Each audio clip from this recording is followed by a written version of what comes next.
All right. Action. Hey, everybody. Thank you for tuning into the Indie Bracket, where we interview independent creatives. Today's episode, I'm really excited for personally because I have two people I really look up to. We have director and writer Hannah Utz. I hope I didn't butcher your last name. No, that's right. And then we have actor, writer, and producer Ayden Mayeri. I don't. Mayeri. I mean, you Mayeri. did it. Most people say Mary, so that was really good. How are you guys doing? Good. Good. We're excited to find out more about your sewing machine. So you guys are both in LA, right? Yes.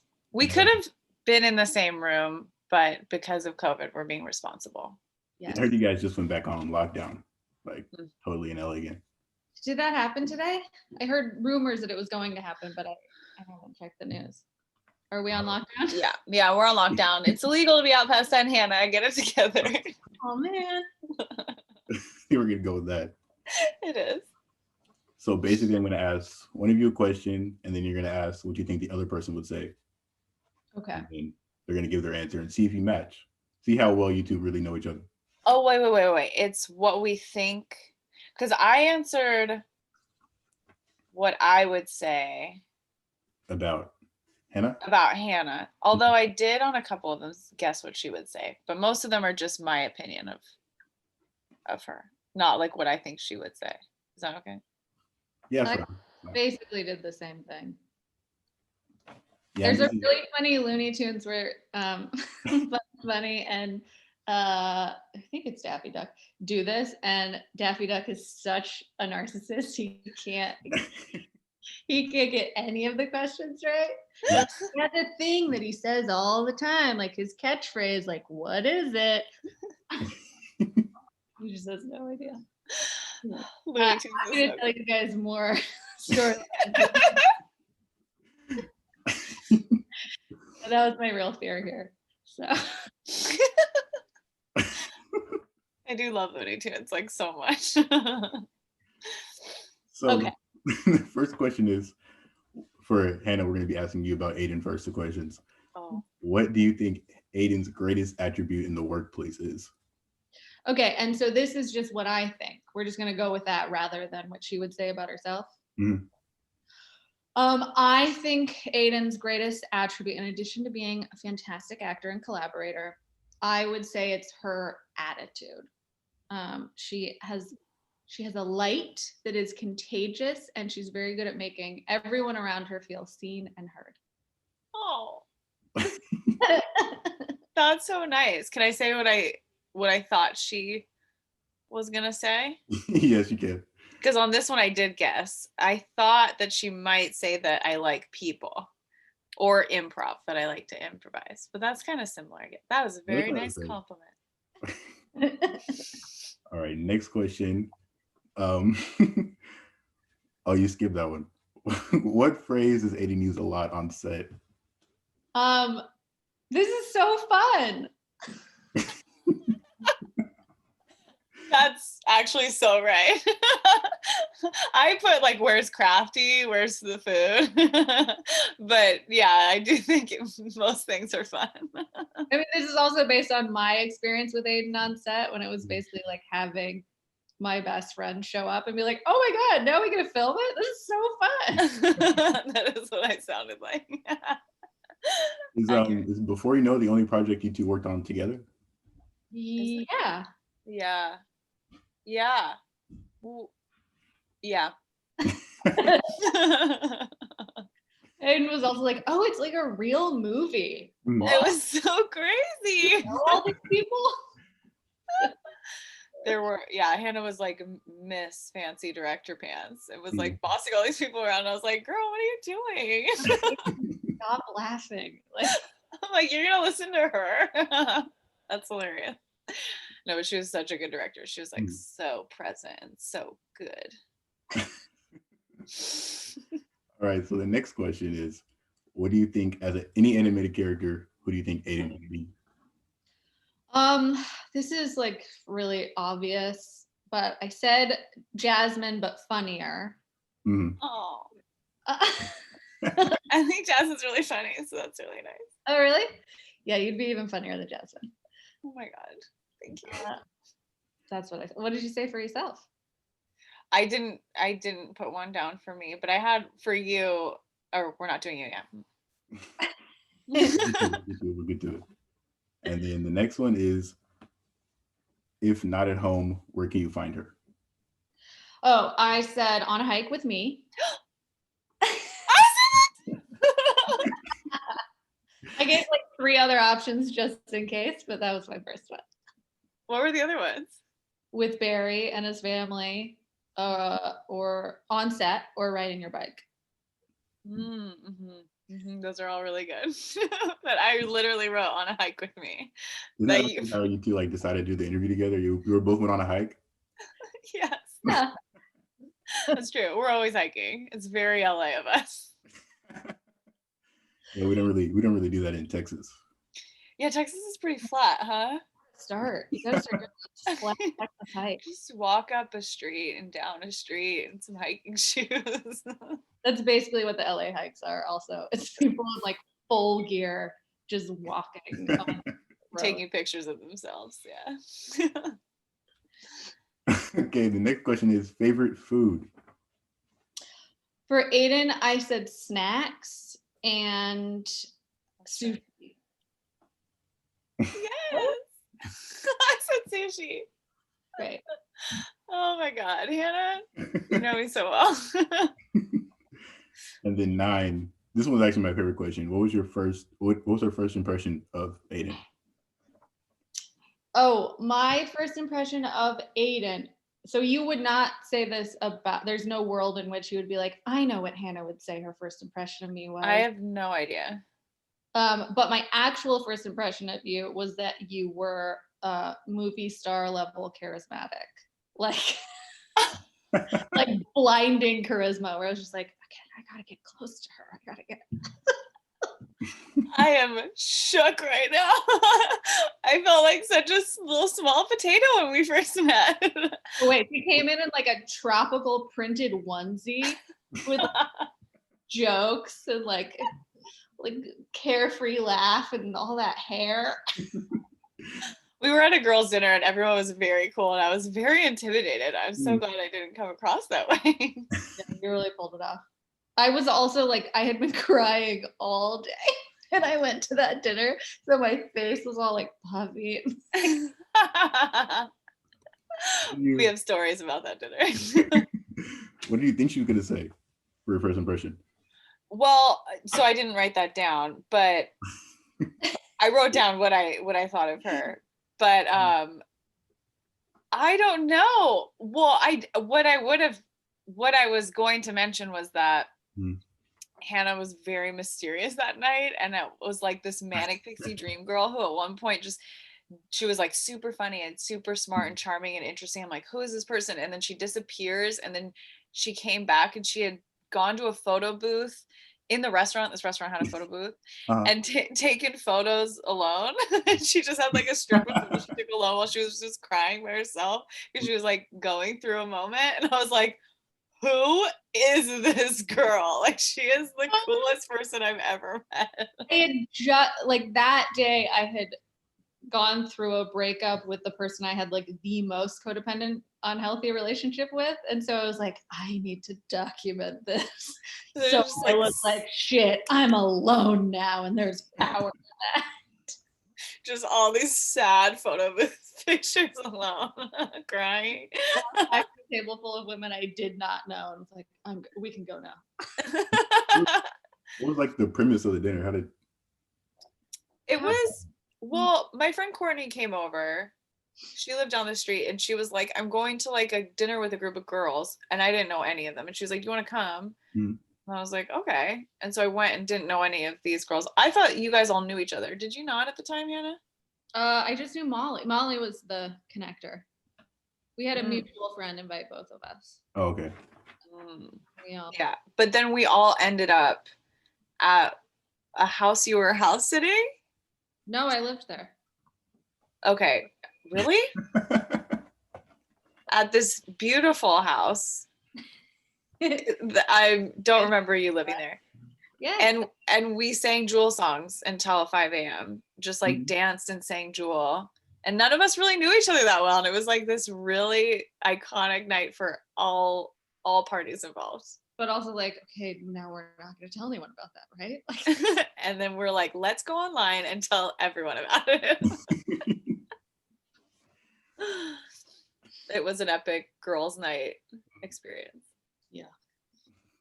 All right, the next question is, which reality show do you feel like Ayden would be best on? I said all of them. All of them. It's true. You would just adapt. You would figure out the game or the system, and you'd like break the rules just enough to really stand out and get America's vote.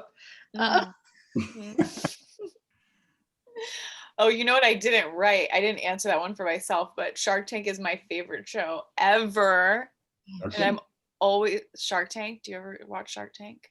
Sometimes, yeah. I'm always looking for someone with a good idea.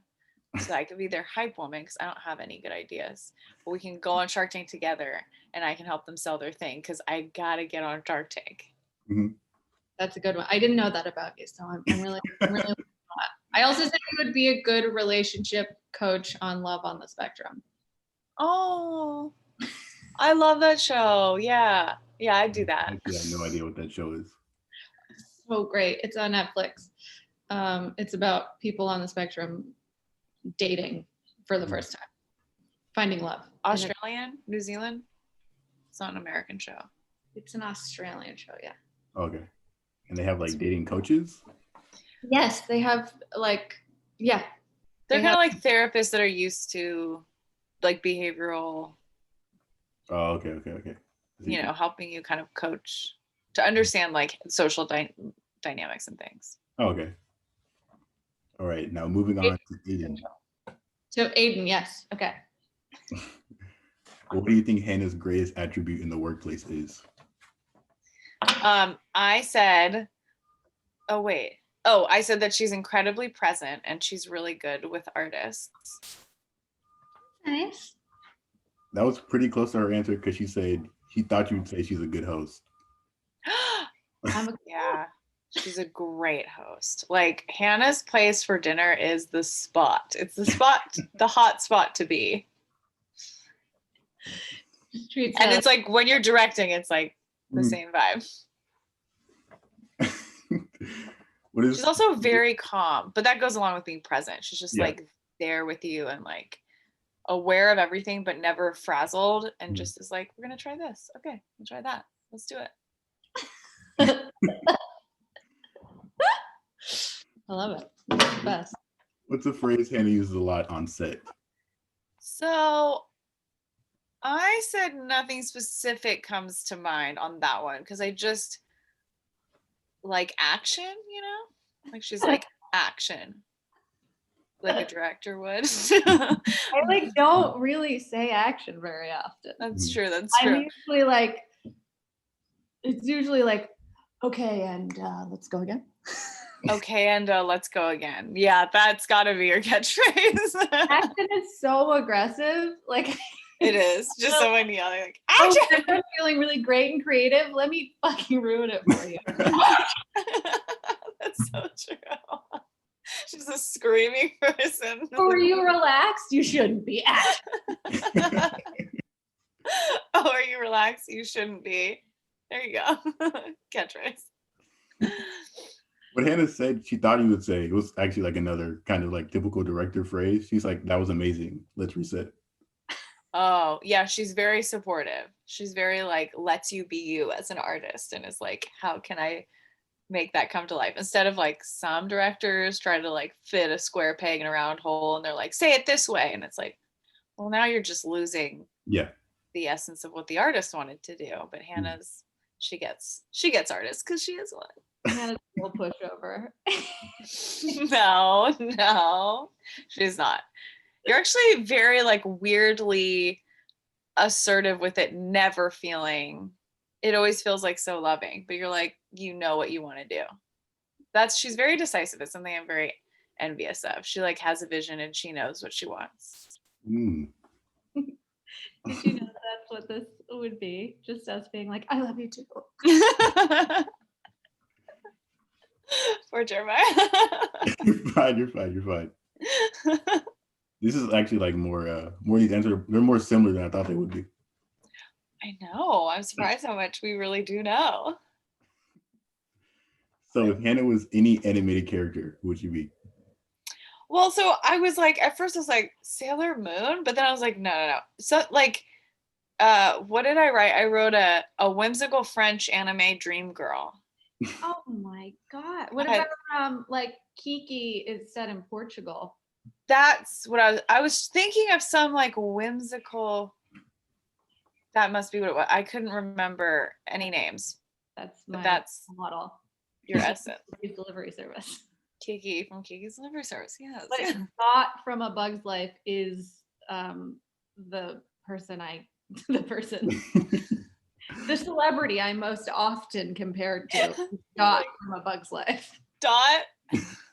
Oh, I've had multiple people be like, you know who you look like? That animated bug. Ant. She's a pretty ant. I do weirdly see it. It's really accurate. I haven't. You haven't seen that movie? Well, I have both. I was like really young, so I don't remember most of it. That's true. You were blacked out at that time. Like most of us. Yeah. So if not on set, where could you find him?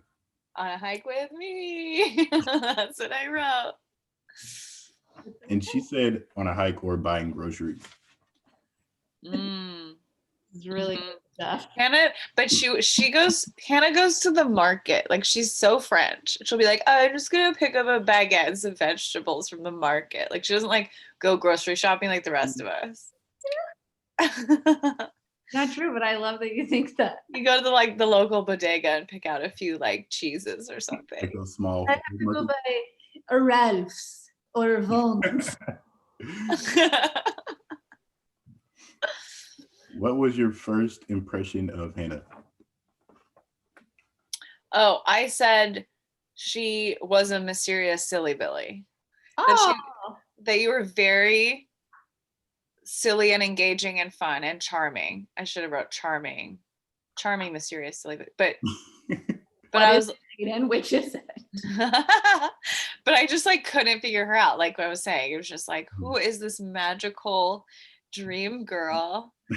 And then I wrote that we were singing Jewel songs until 5 a.m. I almost wrote that too, but then I was too embarrassed.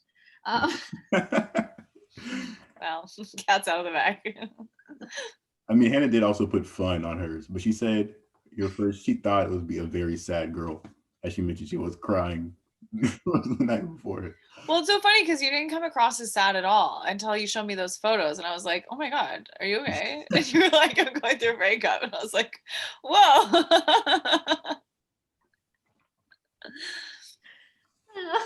It's weird that I showed you the photos too. Like, hey, I don't know if you know, but I'm pretty sad.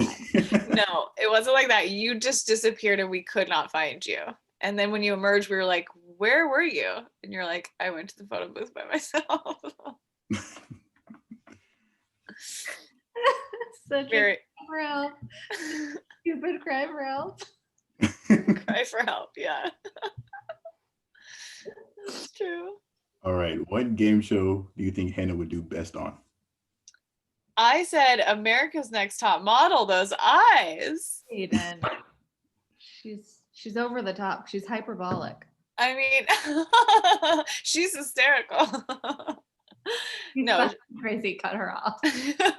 You would be great on Top Model. You could have for sure been on Top Model. Have you ever auditioned? Ayden, stop it, please. I'm serious. Oh, you know about my facial hair. What? And I actually said Terrace House or Alone, but she'd only last like 2 days. Wait, what was the first one? Terrace House? What's that? It's like the Japanese Real World, but nothing really happens. I love the Real World. But it's like without any of the, well, that's not true. It has the drama, but it's all these little micro dramas. Everything's unspoken. It's all like. Where do you watch it? It's on Netflix. Tara's House? Yeah. Tara's House. I'm gonna watch that. That sounds amazing. Although they might not be doing the new season. I think someone got like cyber bullied and committed suicide. It's very sad. So Oh my god. I think I shouldn't be plugging Tara's House. Very invested in this show. Jeremiah's so disappointed.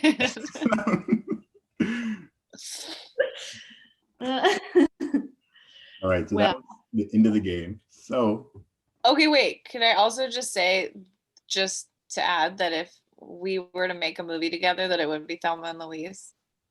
Oh, that's a good one. Oh, I like that. Say that again? Thelma and Louise. Oh, Thelma and Louise. Okay. Yeah, that's a good one. If you haven't seen it, it's real good. I didn't answer that one. It felt like too much pressure. I know. It's hard. You want to get it just right. It's hard. Yeah, and she did tell me she was stressed answering the questions. Hannah's very intimidated. Wait, can I ask you though, what kind of stuff you sew? I'm just like loving your sewing machine. I'm fairly new to sewing, so I haven't sewn like that much stuff, but it's mostly for portfolio reasons. Portfolio? For fashion. Mm-hmm. Oh. Or are you following patterns, or are you making patterns, or just sort of like finding your way around the sewing machine?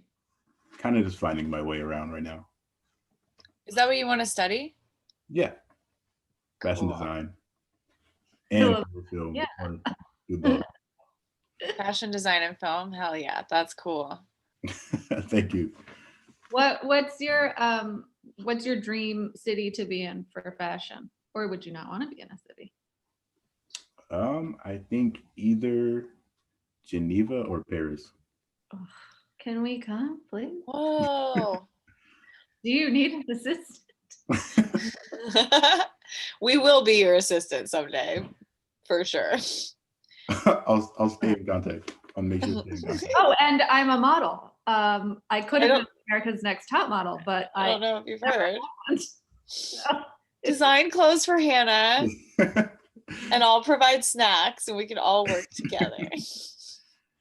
Doing sushi on set? Yeah. Yes. I'll be sushi wrangler extraordinaire. All right, so you guys actually did pretty good. I expected some of the questions to be similar just because you guys are friends, but they're mostly all the same except like the animated characters. But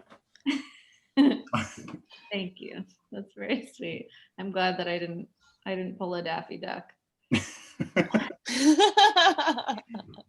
so funny, you guys. One of the questions is like, what is Bugs's favorite food? And Daffy's like, oh, God, lasagna. Like, carrots, you idiot. Lasagna. I don't know if he says lasagna. It's very good. Funny. Classic. Okay, kind of shifting into more questions about you guys. This one's for both of you. How do you guys kind of like get started in the industry? Like, just talk about your path going to the industry, and whoever can start. Ayden. Well, it was a very long, complicated path, but basically, starting as, well, when I was a kid, I used to make movies with my friends all the time. I had like a little video camera. This is back before you could make a thing on your phone, but I had like a home movie camera, and we would make movies and music videos and sketches and stuff all the time. And I did theater, but then when I went to college, was like, well, that's not a real job. Like I majored in poli-sci and was like, I'll get like a politics degree or business degree or something reasonable. Something practical, like politics? And then go to law school, like just for funsies, not to like work in law, but just to have it, and so that was interesting. And then I had like a major life kind of traumatic situation happen, and it made me reevaluate some stuff. And I was doing acting stuff for fun, and then I was like, dude, also this was back when the economy was totally falling apart and no one could get jobs anyway. So I was like, if I I might as well just go after what I want to do instead of being reasonable, and I want to act. So I transferred down to Cal State Fullerton and majored in theater, and that was the beginning of all of it. But then when you move out to LA, it's a whole different story, as Hannah, I'm sure, can elaborate on. But what I will say was the first like feeling like I was part of things was doing improv classes at UCB and like meeting other people that were making stuff and writing and doing comedy, which was more, I was like, these are my people. Because when you're in like really dramatic theater classes, it's a lot of insufferable nonsense. And then I mean, that exists in comedy too, but comedy was just more fun. Yeah, comedy's so healthy and yeah, not toxic environment at all. But yeah, so Hannah, you take it away. How did you? I started acting when I was little, and then I stopped when I started college. My second year at UCLA, I was like, wait a second, I don't want to be in the acting program. There's world religions I could be dedicating all my time. So I wound up studying comparative religion. Really? I didn't know that. Oh yeah, I loved it. Again, it was like the first really good general ed. Like that's what I'll do with my life then. And then after a couple years at UCLA, all my friends were a little older than me, and my sister was graduating. And I had 2 more years in LA, which it was a place I didn't especially like. And I had come there from North Carolina, where I did theater school, and I wanted to be on the East Coast, and I was looking at like becoming a Jewish studies professor, and I'm not Jewish. I was just like, what? Oh my God, what? So I moved to New York. A bunch of my friends from UCLA graduated and moved to New York. And then I finished school at Gallatin, and I guess that's where I started writing. Gallatin's like, it's like Montessori school for adults. It's like create your own major. Really, you can just study, you can say, one person's major was the thingliness of things. Pay a lot of money to study a bunch of bullshit. But the great thing about it was it's all really small classes and seminars, and so all of the work you do is reading and writing. And that's when I realized that I could justify being an actor if I was in charge of the stories I was telling. And then the more I started to write, the more I realized that I liked that aspect of storytelling more than acting, that made more sense for me and my skill set. So as you were saying. So I started writing my last couple years of college, and started writing parts for myself and galvanizing my friend group to make things together. And there was a lot of crowdfunding and a lot of trading favors and begging people to use their equipment for free, and lots of humiliating stuff, ruining friends' apartments. Repaint the walls yourself. But I loved it. And then the second thing I wrote for myself, I directed. And then I was like, oh, this is the best of all the things. And then I kind of just kept going like that, crowdfunding, making something. And then I started booking commercials. When I moved to LA,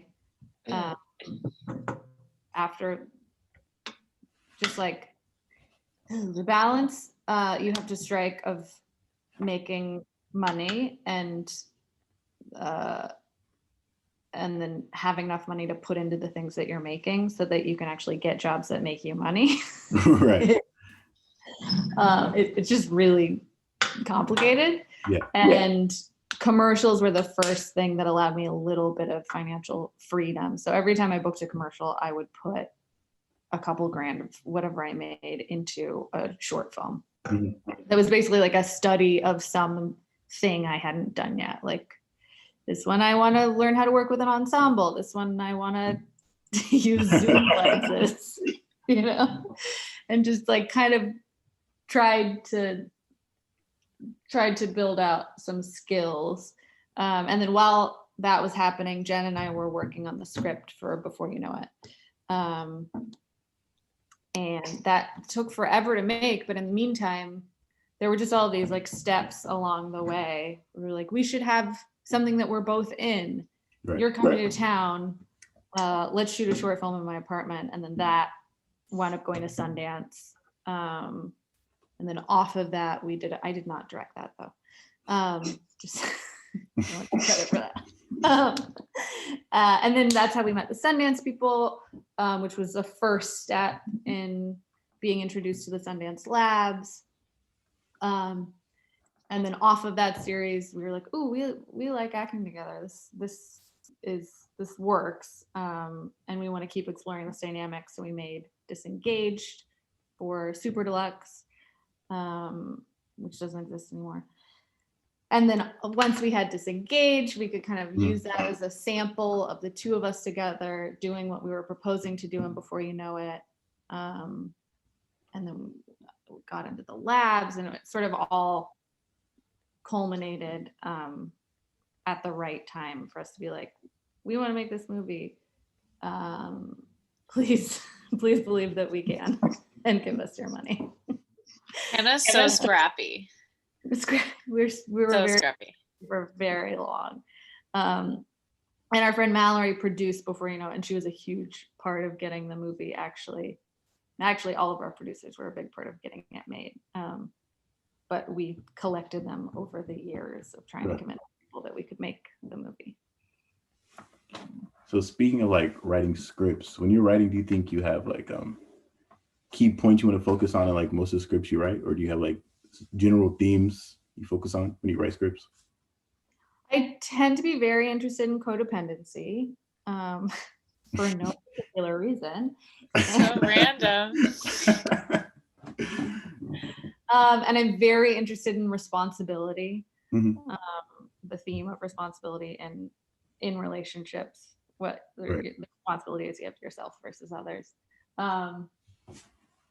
But I don't think I don't consciously approach things being like, oh, I want to talk about that same thing I always talk about.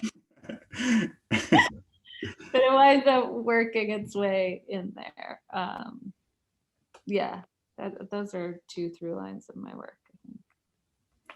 So Ayden, speaking of script writing, what do you think for you are some, when you're reading a script, especially for like acting, because you've done numerous shows I've seen you in, what do you think are some deal killers? Like if you read a script and you're like, well, I mean, the main thing I have a problem with is if the character's only there to be sexy, or she's in a bikini, or there's like no real character other than just to be sexy. And those characters are usually not written very well.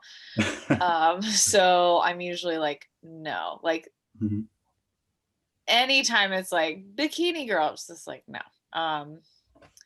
Those are the main things. Anything I find, like, I'm not gonna, the tricky part about like also your own morality with characters and projects and stuff is like, I do this or don't do that. It's got to be like what you feel okay with. And so for me, like at this point, I'm not interested in nudity, but you know, who knows? Maybe I'll be eating my words in 20 years and I'll be like, I'm naked all the time. Keep trying. She won't bite. But do you think most of the characters, because usually your characters are like nothing like raunchy or anything, you know? Do you think those jobs happen naturally, or do you kind of look for jobs that agree with like your personal beliefs or your personal, how you feel a character should act? It's a little of both. Like I think Hannah and I are both kind of at a place where, you know, when you're first trying to break in, you're just trying to break in. So you're like, I'll do the commercial or the thing here and there that I'm like, right, I don't know. But Now, I'm not a somebody or anything, but I am at least making money and supporting myself as an actor. So I have the luxury of being like, no to this script. I don't even want to audition for that because I feel weird about what's going on there. And then yeah, I think what's supposed to find you, like the right parts fit you in the right way. So it's kind of a combo of both. Right. And Hannah, for you, do you think, kind of staying on the same point, do you think when you're writing or even acting, do you think you draw more from personal emotions? You're doing either of those things? Yes, I think I used to, well, I still kind of do. I used to rely more heavily on my personal experience. And recently I've been working on, and before, it was a big part of that, figuring out how to apply my personal experience to things I haven't actually lived. So finding myself in other stories. And that's been a big part of pitching on other people's scripts also. And, taking jobs that are more jobs than they are passion projects. What I've realized is that I'm really incapable of doing a job if I can't find myself somewhere in it. So part of it is figuring out how to do that and how to access where I am in things, or how I can help ease the emotion out of things. And then part of it is just realizing when that doesn't happen, that it's not more fit for me to pursue it, even if, it would be good for my career or money or whatever. I'm just going to do a bad job. That's. And usually you tend to, in most of your films or your shows, you tend to work with like the same group of people around you, especially in Disengage. Is it Jen? Jess? Jen, yeah. Jen, yeah. Yeah, Jen I've done a lot of work with, and we're kind of just now entering a phase in our partnership where we're doing more things separately, and our friendship is really kind of the focus for us right now. But I love working with the same collaborators. I think that is a lot of the filmmakers I admire do that. That being said, I'm working to expand my pool of collaborators because I realize that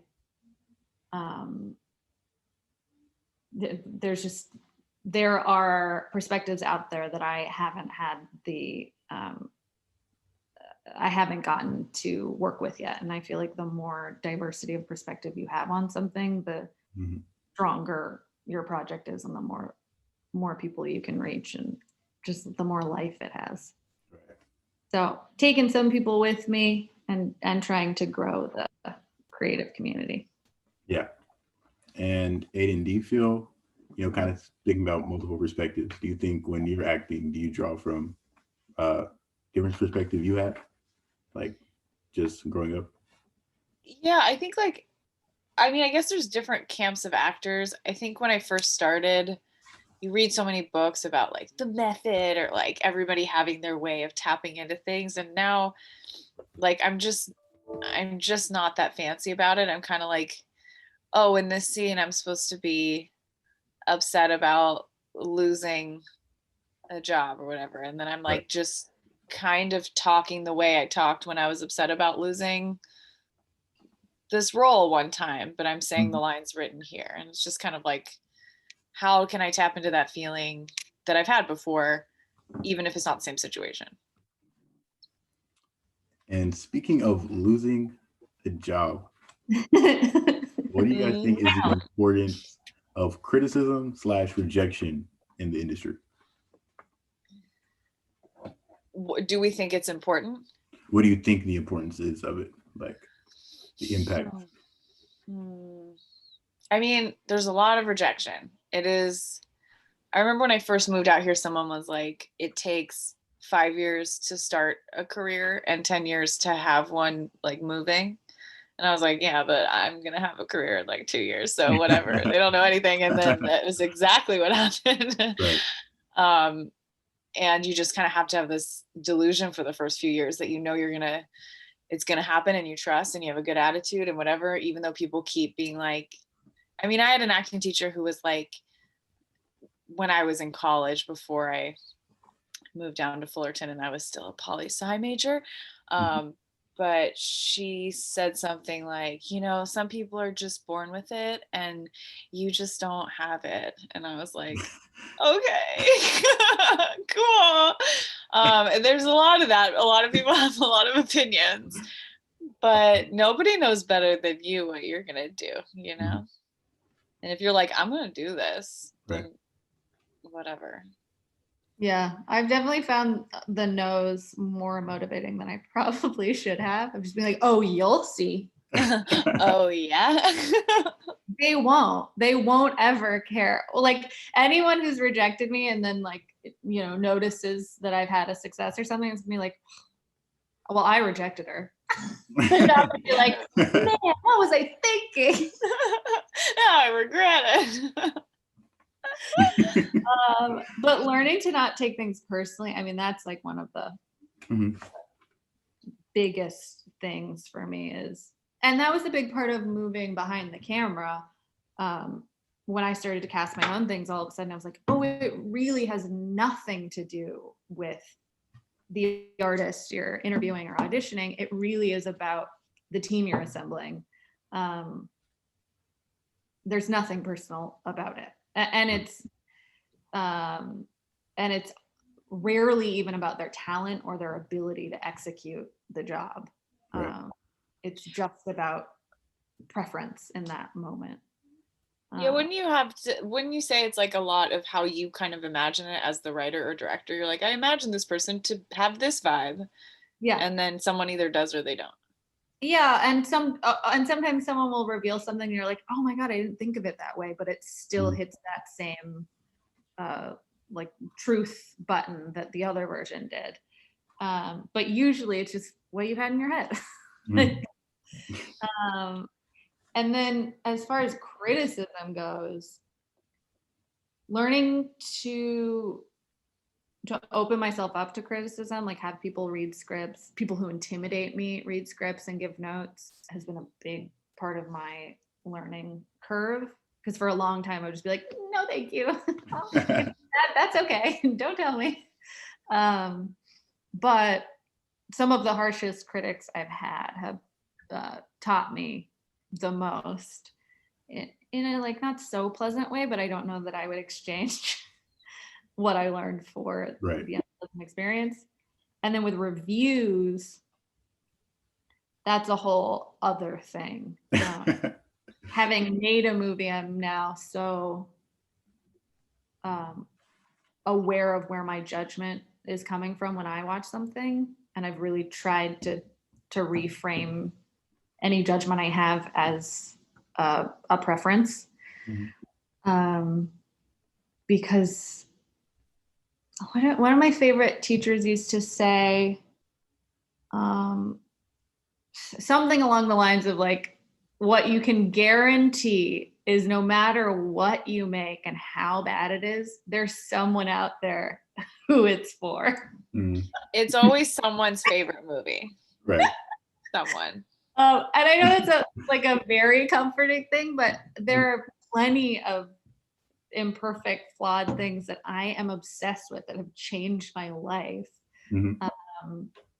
And plenty of masterpieces that do not resonate with me. So I think just for my own like sanity, I've had to remember that it's not about making something that is objectively good or bad. It's about making something that is true and represents you, and hopefully it connects with people. Right. I mean, yeah, I love Disengaged. I mean, I was like, I had to watch it on like this weird Facebook website because by the time I watched it disappeared. Yeah. It's not taken off the internet. All right. The next topic I wanted to cover is something that I think is really important and that both of you do. I think both of you are very vocal activists for civil rights or social rights or I know lately, Ayden, you've been doing secondhand clothing. Mm-hmm. And do you think not even the film and not like the film industry, do you think like being a creative, do you think it's kind of undersaturated with creatives who speak up on issues like that? When you say undersaturated, do you mean that not enough people speak up? Right. I feel conflicted about the word activism. I wouldn't consider myself an activist. Like a lot of people are professional activists and they're the people you should be listening to. And I'm just an actress who like wants to help. And I'm like, activist. Right. So like, I'm not like doing the real work. I'm just like, oh, I'm trying to learn as much as I can and trying to listen as much as I can. And if I have any kind of following at any point, I can hopefully point people towards someone doing really good work. I think now it's really cool to speak up in discussion. If it's about, I'm starting a revolution and I'm an activist and look at what I'm doing versus here's how we can all do better and like listen to this other person that knows more than I do, Right. Like I'm wary of anyone that's like, it's about me being an activist. Unless they are a professional activist, which there are, but most of them are not actors or models. Yes. Hannah? It's very kind of you to say that we are speaking up. I'm learning. Social media scares the shit out of me. It's so scary. I've always been bad at it. And I really spun out this summer, but it really just became about like spreading information and getting information. And like if you have money to donate, this is a good place to donate to. Right. This is a place we can protest. It has a like legitimate organizer. Right. And that, that I think social media has been really great for that. And hearing, it's been great for a lot of things. But also,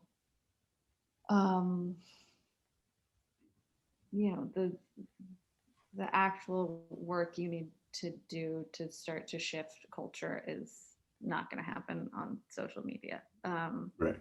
A lot of it. So that's yes. Could there be more people doing that? Likely, yes. But everyone's on their own journey. I think the thing that Hollywood needs to be doing is considering. Sorry, someone's having a fight outside. Considering who the gatekeepers are, like basically at every level of the business, who's making decisions and making sure that that is reflective of the diverse audience that Hollywood serves. Because like that makes sense. And so I think it's more about speaking up on a really personal level, where you work, who you hire on your sets, right. And making sure that the environment is a place where everyone feels like they can contribute to the culture of it. Yeah. And even dealing with like this, and especially social media, like during the pandemic, especially, do you think the effects on your mental health? How do you think that's been? Yeah, it's been not great. It has been not great, but I really like Instagram lately. That's kind of the only one I'm on. I'm not really on Twitter. My partner is, and he gives me updates once in a while.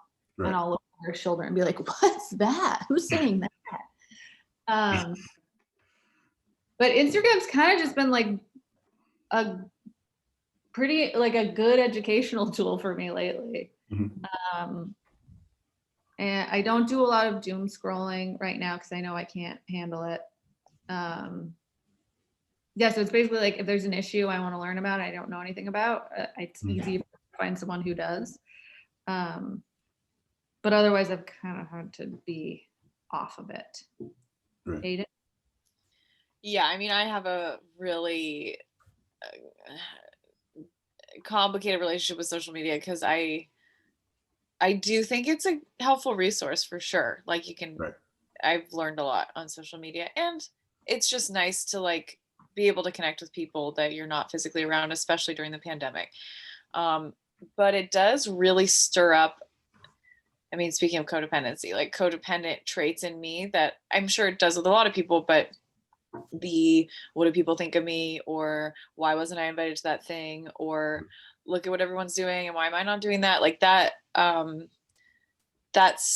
that can get really unmanageable for me, and so I have to take breaks often and not scroll. It's like sometimes I'll put something out, I'll go to people's pages that I'm interested in, but if I'm just scrolling through there, I can feel the anxiety rising, and I don't know how your generation does it. Like does it, You just have like a couple of, you do, right? You only have a couple photos up. Yeah. that's like the cool thing to do now, right? I mean, it makes sense because, you know, you've changed. Like, you don't need a record of that on display for everyone. I do, but does it stress you out, Jeremiah? Like, do you feel anxious when you're on Instagram too long? I think the thing about social media that's stressful is there's people there who will do anything do anything to get attention no matter what's going on. Yeah. And there's people, and I think the culture around it now, to be the first person to do something is what I think is stressful about it, rather than, waiting and researching a topic before you speak out about it. Right. Yes. I mean, that is like the pressure. It does reward the wrong things. It rewards like attention seeking for sure, which is frustrating.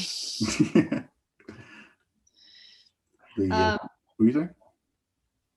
Well, Instagram is also how we got in touch. That's true. Right. It's kind of a great way. It's a great way to meet people. But it's also democratized a lot of things, like that you can kind of create your own career. Like, I mean, as you know, different feelings about influencers and all of that, but a lot of people taking their careers into their own hands, and they don't have to get a bunch of like 6-year-old white men to agree that they're hot to give them a job. Right. Like that's kind of cool that you can make your own way. Right. And you can post about your designs and get instant messages with like, hey, how about this? All right.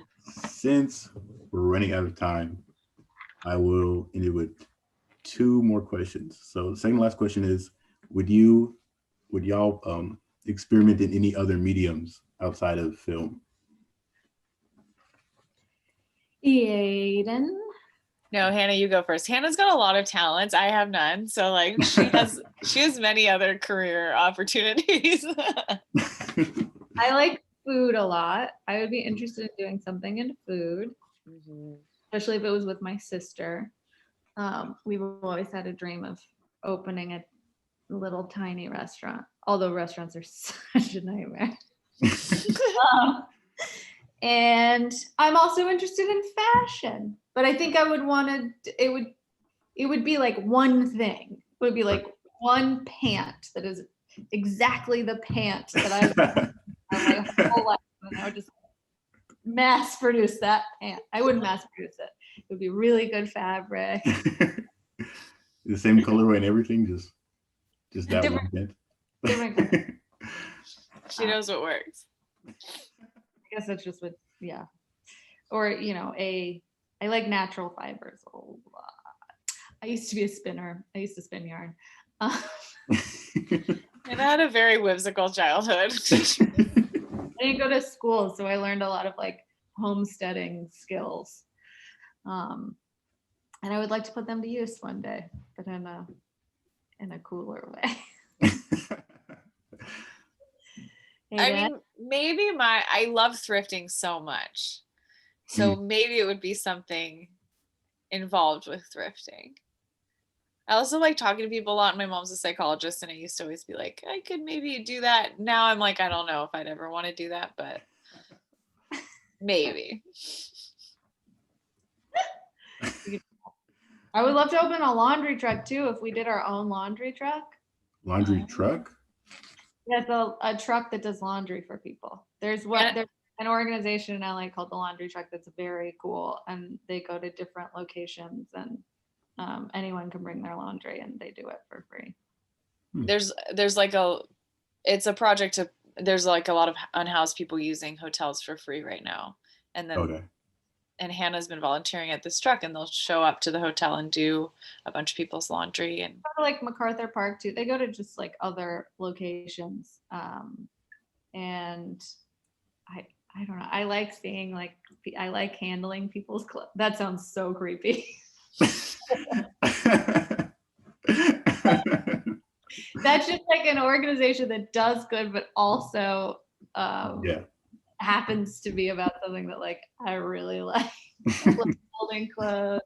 I love clean clothes myself. Mm-hmm. So I could see getting into that if I got like a bunch of friends to do it with me. Get some more trucks out there. I could see you having a fleet of laundry trucks. With permission from the laundry truck, obviously. All right. So our last question is, do you guys have any? What would you do if you didn't do fashion? Yeah. I'd probably either writer or director. Really? Then you'll probably do that at some point. You probably will. You're going to do it all. A backup plan for many people. You say it's a backup plan, but then you end up doing that. Yes, I love reading and writing screenplays. Oh, nice. That's cool. I guess you can get anything online. I was going to say, we could always send you screenplays if you want to read stuff, but they're probably pretty easy. Yes, please. I couldn't find the screenplay for Before You Know It online. Well, I can send it to you. Thank you. But you have to have your screenplays done. All right, I'll send them. All right, our last question is, any advice for anybody just now coming to the industry or trying to get into the industry? Get a good therapist. That's my advice. I would say make things.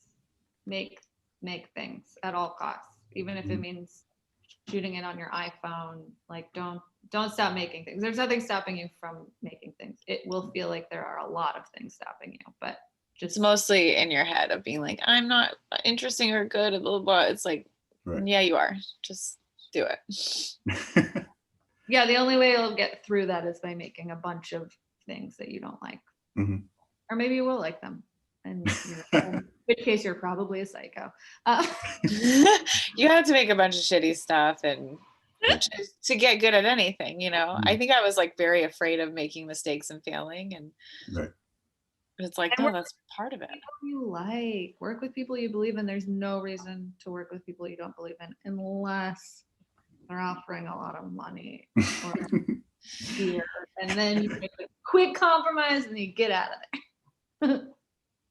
Yes, and also do this goes for our industry, but just like in general out in the world, like avoiding cults and things. Like, do not trust anyone that purports to have all the answers. Like, if anyone's like, I know how to make you a star, or I know how to teach you this, or I have all the answers to anything, they're full of it. Don't do it. Or anyone who wants to change you, anyone who's like, you really need this haircut, and then you that is not true. There are a lot of, like, when you first move to LA, you'll hear a lot of talk from people that aren't even really working that will give you advice of like, well, in Hollywood, you have to be like this to be like that, or you have to be this kind of person to be a lead in a movie or whatever. There's all these like rules people think exist, but they don't. It's just like, well, that's how it is right now until someone new comes along and changes it. And it's always been like that. It's like, well, this is what works right now. And you're like, well, so everyone's here and no one knows what's happening. Everyone's yeah, nobody knows anything. Don't trust anyone is my advice. Especially not us. Do not take the advice we just gave you. Yeah. Trust yourself. You know best. Truly. So just ignore that last question. Yeah. All right. Well, thank you, Hannah and Ayden, for joining me. Thank you. Thanks for having us. This was so fun. Good luck You're with welcome. the applications. And Thank you. Yes. And I can't wait for the site to launch. I'm so excited. yeah. Will you let us know when it's live? Yes, I'll tell you a few days before. Great. Cool. All right. Cool. To Have a everybody, good night. We'll talk soon. Talk All right. soon.